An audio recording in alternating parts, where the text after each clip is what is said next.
Welcome to Big Blend Radio, where we celebrate variety and how it adds spice to quality of life.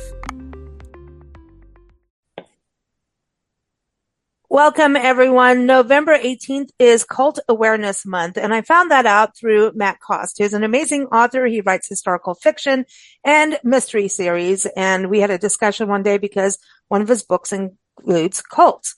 And I said, oh, we should talk about this. And it was part of a conversation we had on a podcast. And lo and behold, he emails, he says, hey, there is I don't know if it's international or national, but it is National Cult Awareness Day. And this is something very important because a cult sometimes means you've got some leader and people are all kind of under that kind of leadership, but it can go wonky.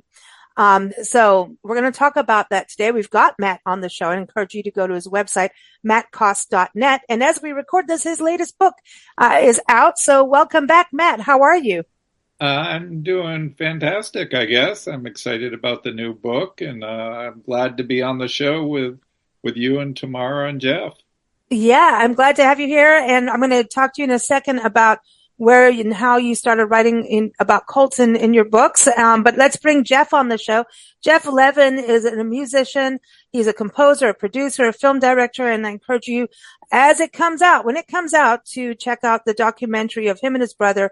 It's called Brothers Broken, and it talks about their life in Scientology. And Jeff has had a few decades in Scientology, over 4 decades, being in the world of Scientology. He is now out of that world of Scientology, but speaking up on it, which is so appreciated. Go to his website, brothersbroken.com. You can watch the trailer there, and hopefully soon you'll be able to see it on a screen at home. So welcome back to the show, Jeff. Last time you were on the show, we were talking about teen suicide. I don't know if either one of these conversations are better, but important, right, Jeff? Welcome. Both important, and the rash of teen suicides I don't think it's stopping, unfortunately. There's so much stress right now in the world. But I'm happy to be back and talk about this subject and hear what everyone else has to say. And I got a chance to look over Tamara's website, and worth going to see. It was eye-opening for me. And then also checked out Matt's website and got a lot of books. And I love mysteries. They are ever popular. Well, I think, cults create mystery for the people on the outside and then on the people on the inside of them, right? Because you don't quite know, So I want people, again, go to brothersbroken.com, but we're going to bring Tamara MC on the show. She's a writer. She's an activist. She knows firsthand about being in a cult. Go to her website, tamaramc.com. All the links for our guests on the show today are listed in the episode notes. And I literally met Tamara on a podcast about Lucille Ball yesterday and then went, holy cow, you like unicorns and you have a website with unicorns, and then talk about cults. So I'm like, you need to come on the Cult Show if you can. So welcome back, Tamara. How are you? Hi, Lisa. So nice speaking with you again and getting to meet Jeff and Matt. So this is great. I'm so happy to be here. Thank you. Well, I'm glad. And tell us about the unicorns, because, there's a warm and fuzzy, feel when you go, a very pink website. But at the same time, you have like this warm and fuzzy, and, it's a site that really, your website makes me feel like you can be what you want to be, but if you're been in a cult, maybe you couldn't, right? So you have that juxtaposition of those two sides of life and saying, come on this side, we get to play and be unicorns if we want. Yes, actually, so I grew up in a cult, and growing up in a cult, I often, when I didn't have control of my life, I would be able to go into my imagination. And I loved unicorns as a little girl, so I would always think about unicorns. And so whenever things were bad, I would imagine a unicorn, like I would be hopping on their back, and they'd take me like somewhere wonderful. So the unicorn really is representative of freedom and of imagination and like the will to survive. And at the same time, look at you as a travel writer, and you've traveled all over. Was it like 80 countries? It was 50, yes. 80? I can't remember numbers. Countries. So that unicorn's like done some hopping. It's been around. Exactly. Yes. And a lot about flight too. I guess, unicorns fly. And I think that's a dream of so many of us is to be able to fly. And I think flying, very much represents freedom again. Mm. Now, also, when you think about this as a writer, do you think that's part of going from, your childhood, being raised in a cult, having to go into your imagination? Now you're able to get it out, like without anybody censoring you. There's a difference between editing and censoring. Yes. I think that in a way, I think growing up in a cult, I think that there is always going to be a certain amount of censorship. I do write freely, but there is also censorship. So I think that the idea that we live in a world where there isn't censorship and where we can't really write everything that we want, isn't correct because there are ramifications for anything that we say and that we write. Mm, So yes, but writing is a place, mm, to also to be free and to be able to say things, for example, that I wasn't able to say as a child. mm. And with you being on the show today, do you hope others, and with what you do, not just the show at all, but like, with your writing and your website, hope that maybe someone that was in your shoes, that is in your shoes now, can understand that they can break free and ride a unicorn too, basically, and move forward. That there is hope on the other side. Yes, definitely. And I think that it's also so important to think that oftentimes when we're in a situation and we're not able to leave, it looks as if we're not moving and we're not making progress. But there were many years where on the outside, it may have looked like I wasn't making changes because I wasn't able to. But on the inside, I was making huge changes. So although people aren't able to leave today, tomorrow, or even in a year, like there's so much that can be done within ourselves that nobody on the outside would ever even know. So I think it's so important to realize that we have everything within us and all the strength within us to build ourselves up for the day and the moment that we're actually able to leave. Mm. And it's different, I think, being a child in a cult, and then going in as an adult. And so I want to go to Jeff. Jeff, in watching Brothers Broken, it was fascinating to me to see how, you guys, your music is, everyone knows your music, right? And, and I get it how there's an era of, peace and music and love and meditation. And I have done so many shows on transcendental meditation and always had this side of me that goes, okay, I've done things on the schools of the Maharishi, and I can't even tell you how much, like Dr. Norman Rosenthal has been on, Rosenbaum, I'm going to get his name wrong now, but on shows talking about how you actually do create a super brain from TM, because they've now scientifically been able to watch, because it's been going for so many years, that your brain actually creates this stronger muscle by doing this meditation. And I've always had this like really wanting to do it, but there's this thing in me that just, I don't know, never went that far. And so it was interesting that you guys were in that, and that kind of led into Scientology in an interesting way. What do you think, the whole transcendental meditation is still okay? I have to ask you this just for my own personal curiosity, because I was just fascinated, because I think there's something to it, but then it could go that other side. So many musicians that I know do it. Do you still do it? Yeah. Well, let me just say, I think it's in the documentary. And this was 1968, 67. There was a great movement towards the Maharishi because of the Beatles. And all of a sudden in the West, there was a consciousness of meditation and transcendental meditation. I was about ready to go into it in 1968 because I felt like we needed to change. It was an influence. We loved the Beatles, my band. We were so impacted by their music. Ready to go into it. I was ready to get my mantra. And by chance, one of the band members saw a bumper sticker that said, "Ask me about Scientology." Well, that changed everything.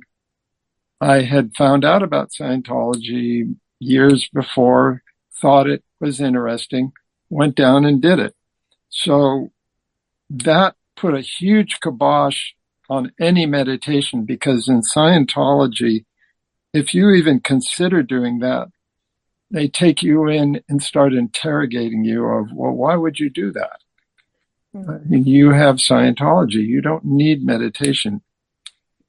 And they control your thoughts in that group, and they give you the method, allegedly, of how you can control your thoughts. I do meditation now. In fact, I just did it right before this podcast, and unbelievable benefit. I find I didn't do it until I discovered a speaker, Dr. Joe Dispenza, read his book, started to apply the idea of meditation. And you're right. It's a fact that you change your neurological connections when you do meditation, when it has a positive affirmation. You start to realign your neurological connections to your benefit. So that's my answer is I wouldn't not do meditation now, because the benefit is amazing. I actually come up with solve problems while I'm connected, what I say, to the universal consciousness. So that's my answer. I would. So you were seeking enlightenment, right? And that it like that part of like doing better, being more connected in the universe, consciousness, and transcendental meditation. And by the way, it is Dr. Norman Rosenthal. He's been on our show like I think 5 times over the years. And I'm fascinated by it because I think it is. I mean, it does help your brain. It helps your body. There's, it's a good thing, but that's where I wanted for people to also understand you were trying to do something for betterment, right? Self-empowerment, basically. And then Scientology was like, oh, this is a better way versus where you were going. And so next thing you know, it's not necessarily what the Beatles said to do. Well, they didn't tell you what to do either, but no, they didn't, but they were leading by example.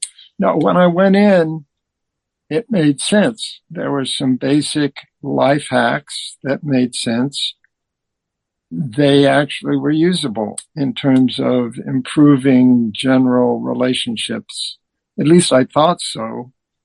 It actually deteriorated the relationship in the band almost immediately, because several of us became zealots.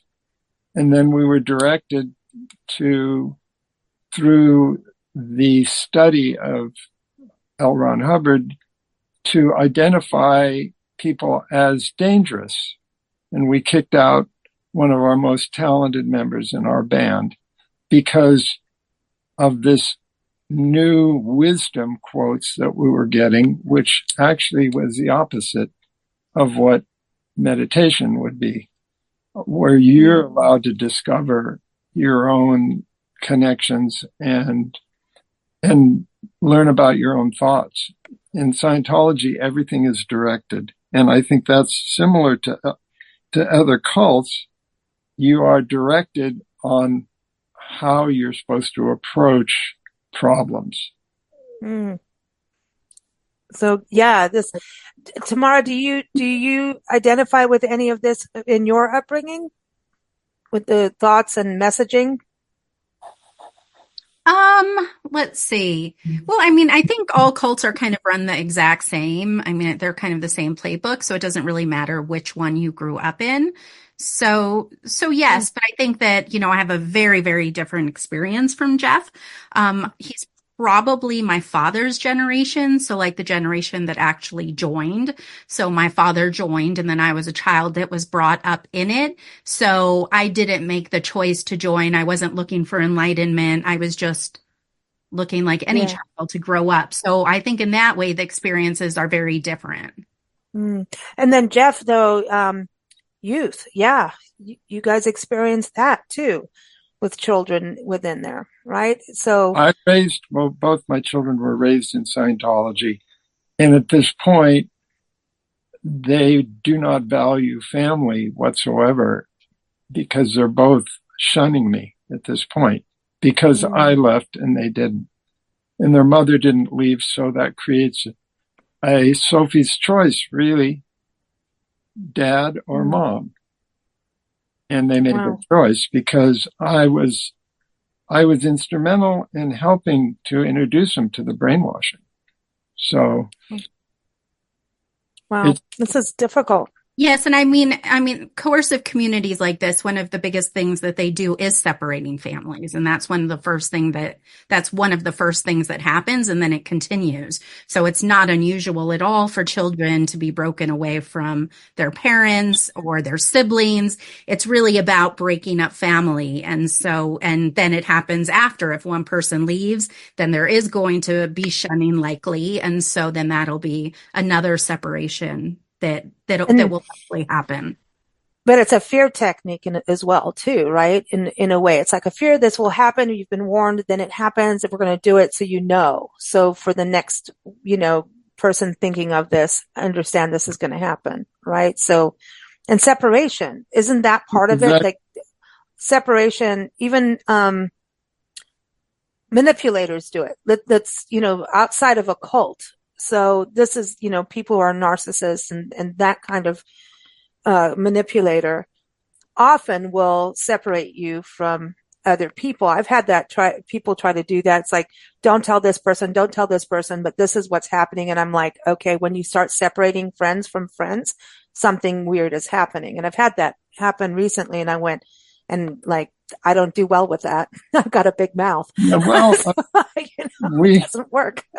But I was talking with another ex who I was friends with for many years, an actor, and his John Oliver Page, and I came up with this concept or a word, Nardar. Nardar, which would be narcissist radar. Because that's also the technique that narcissists use. So you're absolutely correct. And if you remember in my movie, I was able to lift some audio from a voicemail where somebody who had been friends with me for 40 years, we'd been good friends, helped each other. And she said, Jeff, you know what's going to happen with your kids. So I need you to go in and talk to somebody in the church. It's in my movie. He's threatening me with losing my children. And of course, what happened?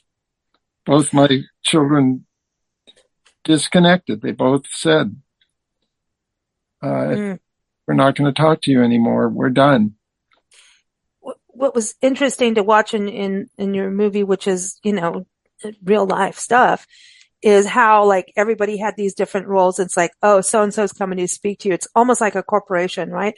Where if so-and-so is coming to see you, the rest of the office knows you're either getting canned or promoted. Everybody sits waiting. Is there a merger? It's very similar. And then what really blew my mind was the business level of what Scientology does. And it's fascinating to me to see like how they are running this massive company, bringing in massive amounts of money. So this to me, like, I want to go to Matt on this because I know you wrote about Scientology. I know you have questions, but this is human control, but I feel like there's a greed component that happens to this. And it's like it's running its own country in a weird way, with the amount of money. What do you think, Matt, from your side too? And then Jeff and Tamara join in. But Matt, what do you think? Yeah, well, I wrote a fictional mystery about cults and did a fair amount of research, but I'm woefully inadequate to share too much information with the two experts that you've also brought on. But I can speak to greed is usually a combination of power and money. So I would think that a lot of these cult leaders and whatnot have a real thirst for both power and money. Um, and I'd love to hear, just in my research from Tamara or Jeff on really on this cult awareness day, what are the fundamental traits of what a cult is? Mm. Yeah, the fundamental traits and how to recognize that. Yeah. Do you want to start with that, Jeff? And then tomorrow we can touch on some of, the lifestyle. I don't know if tomorrow you experience the business side, but, yeah, let's talk about the traits and recognizing if you're in one. But Jeff, yeah, you guys were making money in Scientology. I'm just saying there was like a whole shebang business going on there. Still is, right? Well, the way I worked with Hubbard, so I got the first hand to see what was his motivation. And it certainly was what Matt said. Money was a way of having control and power. Oh, okay. It wasn't in itself what he wanted. He just knew that he had to have it.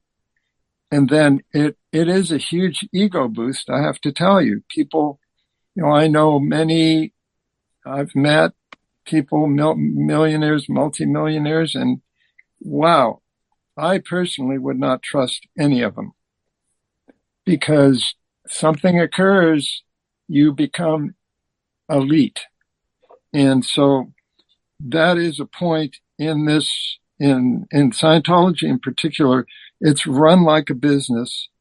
Hubbard patterned it after both several successful business leaders and then military structure, because he was in the Navy. So he took the structure of the Navy, took some of the smarts of these business people, repurposed it, and became the new source for all of this life-changing philosophy. And he was a brilliant plagiarist, by the way. I got to see that firsthand when I was working with him. And that was his brilliance. He could plagiarize something, kind of see the truth in it, and then he would put one or two control mechanism lies into his philosophy along with truth. And then he would charge you for the book. He would charge you for the therapy. And he created a whole system that starts with a $25 course that is that's useful. And then it's like the frog in the pot. And that's why Tom Cruise is still involved. He had dyslexia, and it did help him with that. It really did, because it occasionally can create a life change. And then that was big for him. It was huge. Being an actor, reading scripts, et cetera, et cetera. So that was life changing. And then from that point on, everything else was kind of like, okay, yeah, it's helpful. If you look at Tom Cruise's life, though, and his relationships, what is it? 3 marriages. He doesn't talk to his daughter, Suri. And his life, he makes money. And so one of the motivations, I think, in a cult is they tell you, you can be rich. Follow this pattern, follow this philosophy, and then they charge you for it. That's what I've seen. It's pretty common. It's not in all cults, I don't think. In this cult, though, it's completely set up financially to enhance the organization. And at this point, the leader, David Miscavige, has control of several $billion and properties all over the planet. So does that answer it? Yeah. I just wanted to. Wow, it's insane because it's like they created their own back door to go in the back door and get food. It's like it's like your farm is right there, and everyone's dependent on you. And so it's like it's kind of like sharecropping in a way, right? Where the sharecroppers make nothing. it's a form of slavery, but sharecropping is like, I think, kind of a similar term, for people to realize that. And so many companies did that kind of thing in history across our country. Yes. Mining companies, you see these, towns that, once the mine pulls out or the company store's gone, and that's that. The company store tells you something right there. Wow. And so towns have been devastated across the country over that. That's why Nancy and I are tourism, advocates, because tourism brings something new into a community that may be so secluded and tied into, there's a mine here and you guys are going to work here and we're going to do this and do that. And we're going to pay for the education. We're going to do that. They pay big money. Oh, I'm going to get in trouble, but it's true. And then they pull out because, hey, we ran out and too bad for you. And hey, we're going to keep our lease open, and everyone thinks, oh, the mine's going to come back. What? Did they suddenly grow gold overnight? And they just do it so they don't have to do the reclamation work. And so you see this across the country. And then I'm talking about actually physically having foot in ground and going to these places, and they become ghost towns across the country. Yeah, I've seen it. And so money goes into it. And this is historical, and it's today and now. And so, it's very hard for change to happen. And that's part of why I think cults have been productive, because once they got you into this change where they got you in a moment other than Tamara, that circumstance of being raised into it, you're into something betterment, right? So your mind is already open. And once you step in there, it's like, okay, we got you. Now you're in it, right? Believing it. Absolutely. But to change is like, now you have to make a big change. You're changing family. You're changing, how am I going to get out? How am I going to survive? All of those things. It's huge. It's huge. Well, it took me, I was under the radar from 2012 to 2018, where I was just trying to not rock the boat, not lose my kids, not lose my connections. And then it was a slow process of deprogramming. And then finally I said, okay, my band, we're doing a new album, which means I had to publicly say that I'm talking to my brother again because he was part of the band. At that point, I was warned, if you continue on this path, you're in trouble. And so that's when my kids contacted me and said, no, if you're going to, we're not going to talk to you anymore. And then I lost hundreds of connections, friends, business connections, hundreds. But you do make new ones. Oh, well, the beauty of all this is I reconnected to old friends, new friends, and as myself, not as an elite individual that was only trying to change the world or change them. Because that's part of the cult, is you want to change the world. Yeah, so they go for the altruistic, right? That's how they keep you. They keep you because, and I had to readjust, and this is advice for anybody. I had this high purpose that we're going to save the planet. That's specifically said in Scientology, and I bought into it. They have social betterment programs as front groups and stuff like that. So I was involved heavily in doing all that. When I left, I go, well, what am I going to do now? I don't have a higher purpose. And then I realized, yes, I do. I'm part of a group that's an incredibly positive group, and that's creators, music creators. And I'm going to support them because they bring joy to people. And right. So I got a new purpose, and that's what I recommend. Find a new purpose that you feel is uplifting and positive, because you have to put that there because you lost your purpose, whatever that cult was getting you to do. No, I love that. And I want to go over to Dr. Tamara MC here, because Tamara's lifestyle, I mean, this is different. She was raised into it. Tamara, what was that like in being in as a child and then knowing, or how do you get out? Like, how do you know when to get out? How do you know, like, hey, I am in this and this isn't right? Yeah, I think as a child, because there were a lot of other children besides me, and so we kind of banded together and we kind of had our own little community because in our in our community, I use community, cult, commune kind of all interchangeably. But in this place, the children were at the very bottom of the hierarchy. So generally there's going to be a hierarchy within these communities. So the leader and his family, and then like there's the higher echelon of the men who are like closest to the leader, and then other men, and then women, and it keeps going down.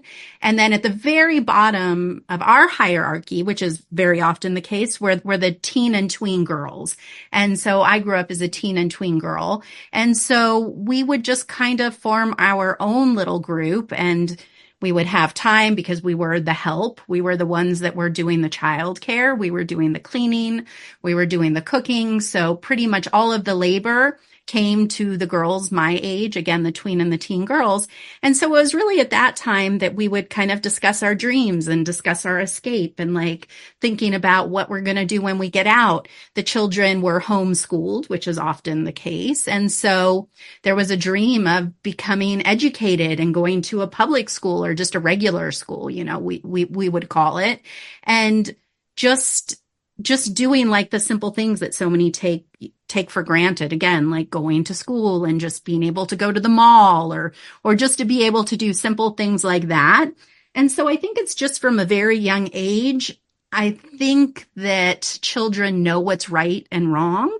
And when something doesn't feel right, you just know it in your body. And in the cult, you're taught to ignore your body and to think about things more intellectually and to think about, well, this is what the leader wants of us, or this is what our father wants of us, rather than our bodies are always telling us the truth. So within ourselves, we're always going to know what that is. And again, maybe we can't act at that moment, but there will be a time when we can. But it's really trusting our bodies above everything else, above all of the noise that's happening around us. Mm. And, so trusting and then getting out, like knowing, right now you kind of get these drifts of, the leader. So Jeff's got this whole Scientology spiritual stuff. And then on your side too, there's the spirituality or, religious side of it. But, was there any fear? Like if you don't do this, you're, damnations to hell kind of thing. You know what I mean? Did they rule by fear? Cause like what Jeff was talking about, how that ship literally, was through money, through all of that and the betterment of your personal being, and the greater good, right? How were they leading just by a leader being, you don't, I know as a kid, it's like, obey your father, right? How No, did they? it's definitely through fear. It happens at a very young age. And it is fear of going to hell. It's fear of damnation.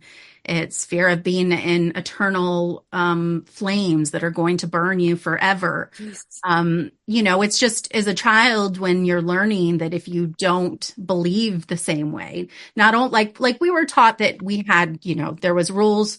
We had to wake up at 4 a.m. and do prayers and then go to bed after midnight. As children, we probably were only getting 3 hours of sleep. We had to stay up for all night chanting sessions. We were denied food. Even eating was something that like was looked down upon. We weren't supposed to have any needs or desires whatsoever. And so I guess it was just that was always in the background of that fear. And as a child, just having that fear and growing up with it. And I was somebody who was very much a rule follower. So I was like a perfect candidate to kind of be radicalized within this community because I didn't want to go to hell. I was very fearful of going to hell. So yeah, so it's definitely about God. And then, oh yeah, so is what I was going to say. It's like, it's not only that like your outside actions were being judged because the leaders and so on, but it's also like all of your intentions within. So we were taught that like God knows all of our intentions. So everything within us, like this God knows, which means that like, even if we had an idea like, oh, this is wrong, what the leader is saying is wrong, that we're still going to get punished for having that thought. So we were being punished like from the outside and the inside, which was a huge way of controlling a human being, obviously. And going back to the finances, I was going to say that, you know, our community was run differently than like Jeff's community and Scientology, but finances are very much at the core and in very different ways. I mean, people in our community, they would come in and they would have to give up all of their property. They would have to sign it over to the leader and to leadership. Whatever money they came in with, they would have to give it all to the leader. There was this thing that if any money was made outside, it all had to be, again, brought to the leader. And what happened when it went to the leader? The leader just took it, and he made sure that his family was very well taken care of, but then the rest of the community was living so incredibly poor. So that's also something very, you know, to kind of look out for. Like, is there a certain group of people that are really benefiting from the money, and then really kind of worker bees at the bottom that are really not benefiting at all?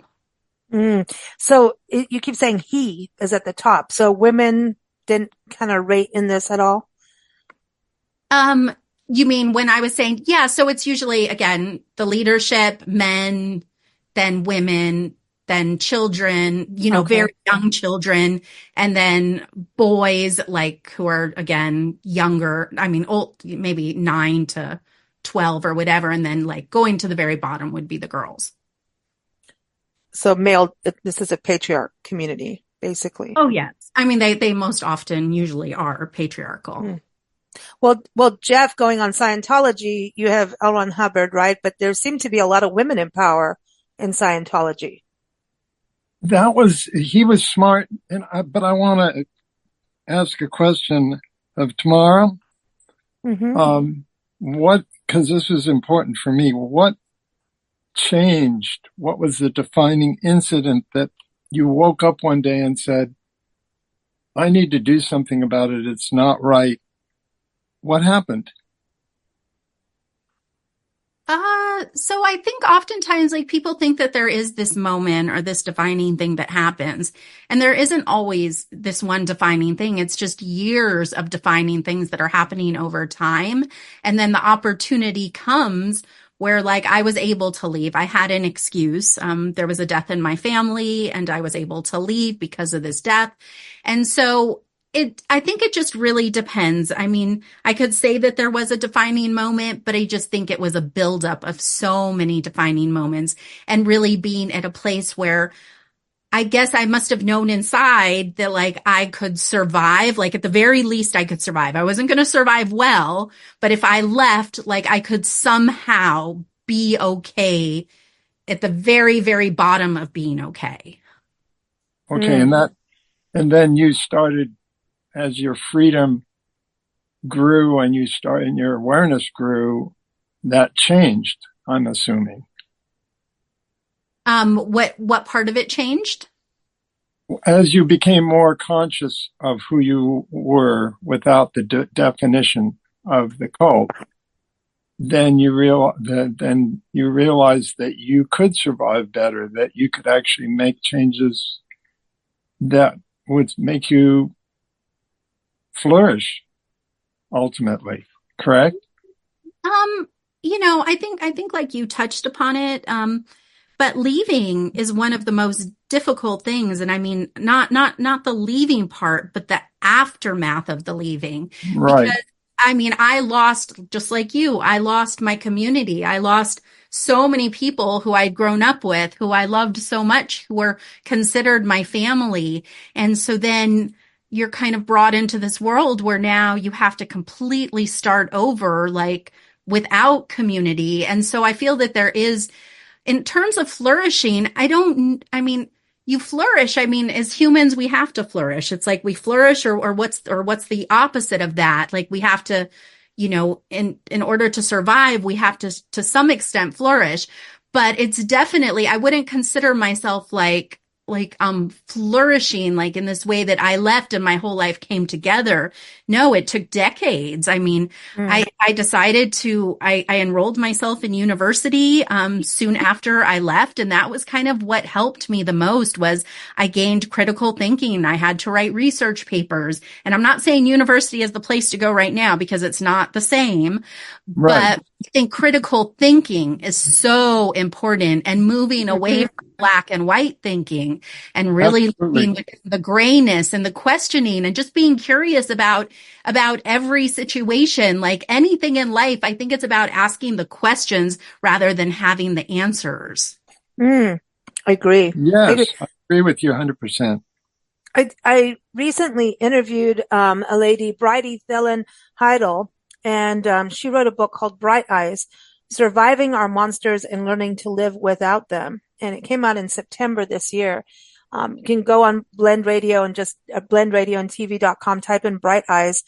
And she had to escape her mother, who's a narcissist. And so it's, even though it wasn't a cult, it was like one person dominating, right? As a child growing up in this. And she was moved around where her mother had abusive husbands, multiple husbands, drugs, abuse, a lot of abuse.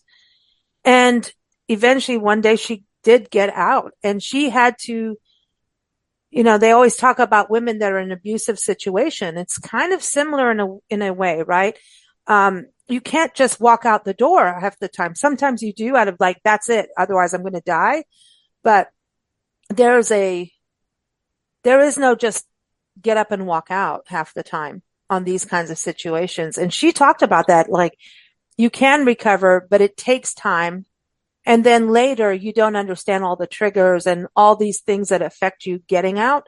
And she had to leave communities and like her community of friends, family, to do this. And she had to create a network to get out and then really basically close the door 100% to be able to survive and move forward. And so she knew that. And so she had to be smart. She had to really plan her escape out. And later she was at a funeral, and one of her mother's ex-husbands comes up and just started, like, you think you're this and that, just walking away and try to, and just antagonize her. And she had done enough work on herself to be able to say, no, I'm fine. I'm happy, kind of thing. And it's in the interview, but there's a lot of self-work that comes, right? And so, Tamara, as you were saying, it takes decades, but there's self-work, right? To strengthen yourself after that, because you don't want to relive all those moments, right? But at the same time, it's part of who you are too. So it's not like you can't just ignore it. My process, the first thing I realized is, okay, because I had left Scientology because of a journalist, Tony Ortega, investigative journalist, I knew right away from the people I'd read about that I needed to deprogram. That 46 years in a cult, I knew this was not going to be short, and it isn't. I feel like I'm finally somewhat free of that, and it's been, that was 2012, now 12 years later. One thing I wanted to bring up just as advice, because, we're limited time-wise, after the deprogramming was well underway and actually working, and I started to be able to be myself and recognize my personal issues, I realized that's the first step. As Tamara said, it takes a long time. And part of that is then I realized, what about my childhood issues? Scientology doesn't address that at all. And I understand why. They want to keep you in. If you start addressing real personal issues, you might get better. So I've been addressing all my issues that I just didn't even deal with. So that's a whole separate issue that I now am able to start addressing to feel more free of my past. Does that make sense? Mm-hmm. Tamara, you want to comment on that on your side too? On which aspect? Was there a specific Yeah, aspect? I mean, just going through that change of, getting out and continuing life. Are you still having to work on things, or, did travel help you in writing? I mean, 80 countries. Oh, I think travel's got to help a bunch. Yeah, so I think like one of the big differences between like an adult who decides to join a cult and a child who is brought up in a cult is that the adult has something to return to. So they have something before. So whatever that is, they had a life before they joined the cult. The thing with a child is they don't have anything to return to. So they Hmm. need to start off fresh. They don't have, like, for example, I think Jeff, if it's correct, you joined when you were 18. So you were still fairly young, if I'm correct that you were 18. But Well, 23. oh, So, you were 23. Okay, so I may have read something, which is a very, very common age. And so it's very common for young men to join in their early 20s. So joining at 23, you grew up, you had, somebody grew up, they had childhood friends, they went to high school, they had different things that they could return to after they leave.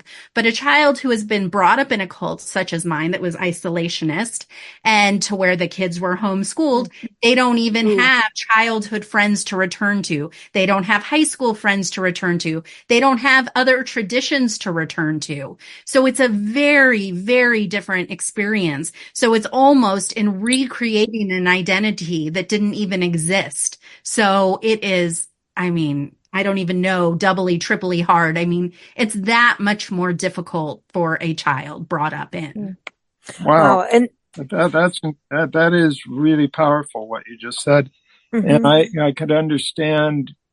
I know lots of second generation who were brought up in it, and I see the problems they have. And you just identified that you have to recreate your identity almost from scratch. Mhm. Correct?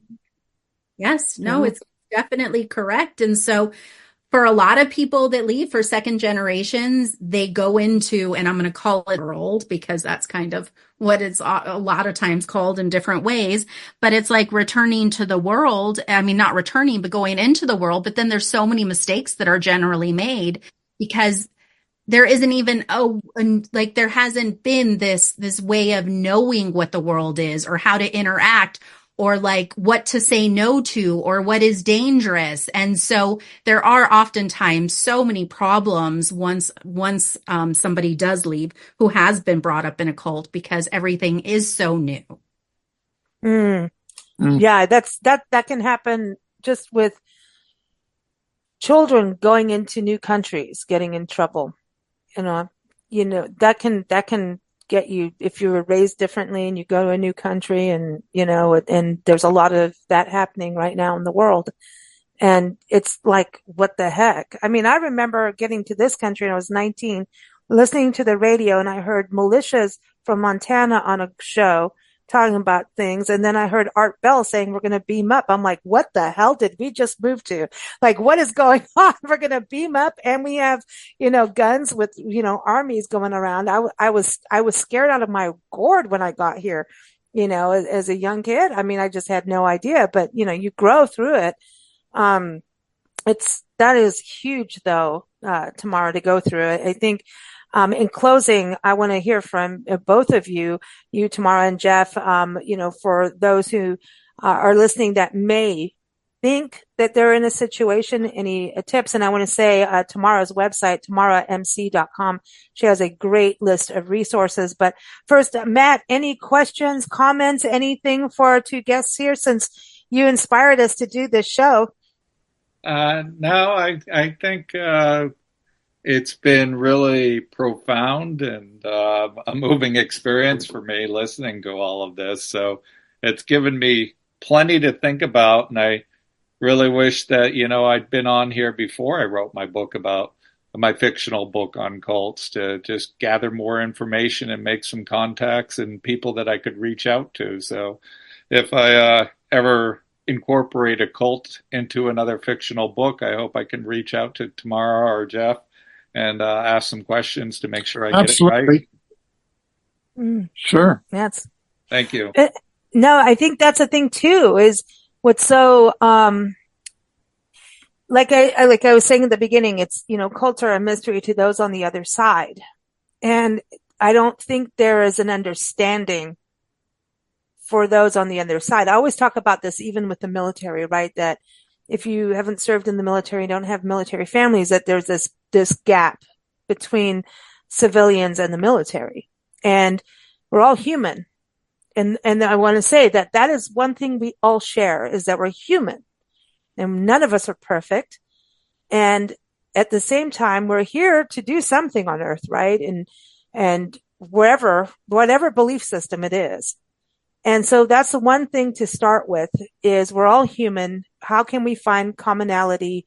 How can we find communication? And I really appreciate both of you, Jeff and Tamara, to be on the show today, because I know it's a mystery on what happens on the other side within a cult, but I don't want people to look at it in a way of not understanding those who have lived through it or are living through it now. Does that make sense, Tamara? You know what I'm saying on that? In that I want people to have some compassion and understanding of those going through it right now and have been through it. Not just that's a wonderment. It's a great Netflix series kind of thing. Yeah, I mean, I don't think that anybody joins a cult. People aren't going out to say, "Oh, yay, I'm going to join a cult." No. I think it very much kind of has to do like with what Jeff was talking about, but people are really searching for meaning. They're searching for this idyllic community. They're searching for answers. They're searching for community. They're searching for family. They're searching for love. And so the reasons that people join are actually really beautiful, wonderful reasons usually. But then things change, and not everybody has beautiful, wonderful, reasons, because there is always power and control as well. But within the hierarchy, for the most part, the people that join are really good people and just searching to make the world a better place, a more just place. And and I mean, it's also said like, oh, I could never join a cult, or this could never happen to me, or how could that happen to somebody?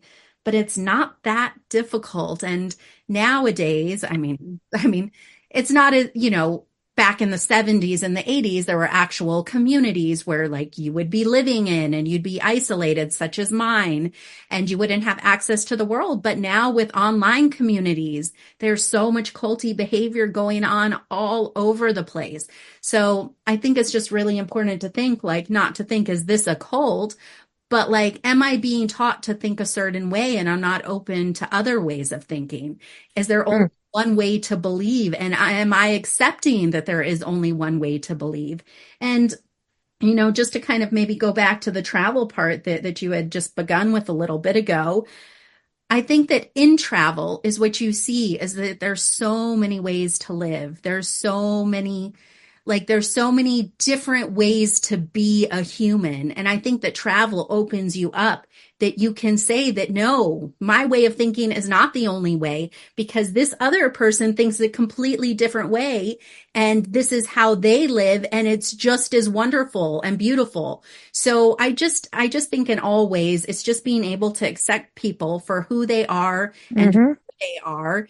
And then also allowing us to believe and to be who we are. Like each of us has our own unique path. We were all born each of us is completely unique and can have our own path, and whatever that looks like the whole idea is to have the freedom to be able to express ourselves in a way that doesn't hurt others and doesn't hurt ourselves. And we can ride unicorns if we want to. Absolutely. We can do that. I love that. Jeff, any closing statements there, especially for those who may think they need to bail from their certain circumstances right now? Yeah, I would say Tamara pretty much nailed it. And she certainly nailed my motivation for getting into the Scientology is I needed a sense of belonging, of family, because I just didn't have it in my family for whatever reason. And I think that's correct. I think what you need to look out for is when you start feeling as though you are in the elite, that's a real indication that you might be in a group that is not positive. Mm. It's taken me years to get rid of that attitude, that I'm better or I'm more elite and looking down on other people rather than having compassion for other people. Mm. In a group like this, there's if I'm not mistaken, Tamara, there's very little compassion per se. Empathy. It doesn't exist. It certainly doesn't exist in Scientology. But I see it in other high control groups. It's what the leader says. It's what the group says in terms of its surviving. And if someone in any way counters that, there's no understanding of that. They just either come down hard on you or they kick you out. Mm-hmm. So those are key elements of any high control group. And there's tons of stuff on the internet. You just put in characteristics of a cult and you're going to see whether you're participating or part of any group or any family. The story about it could be one person controlling you. Or pop culture. Yes. See? Oh, yes. Well, I was in marketing for decades, working with some of the biggest corporations in the world. And so when I see something come on or I see propaganda, which there seems to be, it just doesn't stop now. I can see right through it because I was making those videos. I was making those commercials. Mm. So this is a problem that is worldwide now. Mm-hmm. And I want to just close on this. Matt, you've written a lot with some mafia sides, right? What's the difference in a way? Human trafficking is a huge issue in our country and around the world. And there's a leader doing that. And part of human trafficking leads girls into cults and boys actually too. We have a huge situation in this country with that. And it's happening in your cities. It is happening in neighborhoods you wouldn't even believe. This is a cute little Mayberry place. Well, guess what's happening around the corner in a house that you don't know? But this kind of so-called leadership, leads to these other things. And so we should be very aware, and being involved in our own community sometimes I think can really help, because you start to maybe know people a little bit more, see the other sides. And like what Tamara said is, go beyond the black and white, get in the gray area and see what's going on. It's okay to be in the gray area. Otherwise, Matt wouldn't have anything to write about. That's true. Thank you all so much for joining us on the show today. We appreciate your stories. Thank you, Matt, for the inspiration, and keep writing and write on, as you always say. Congratulations on the latest book, everyone. mattcost.net. Keep up with Jeff. Go to brothersbroken.com and TamaraMC.com to keep up with Tamara. Thank you all so much for joining us. Thank you. Thank you. So great being with y'all. Thank you. It was great meeting some of you, and great talking to you, Lisa. Thank you for listening to Big Blend Radio. Keep up with our shows at bigblendradio.com.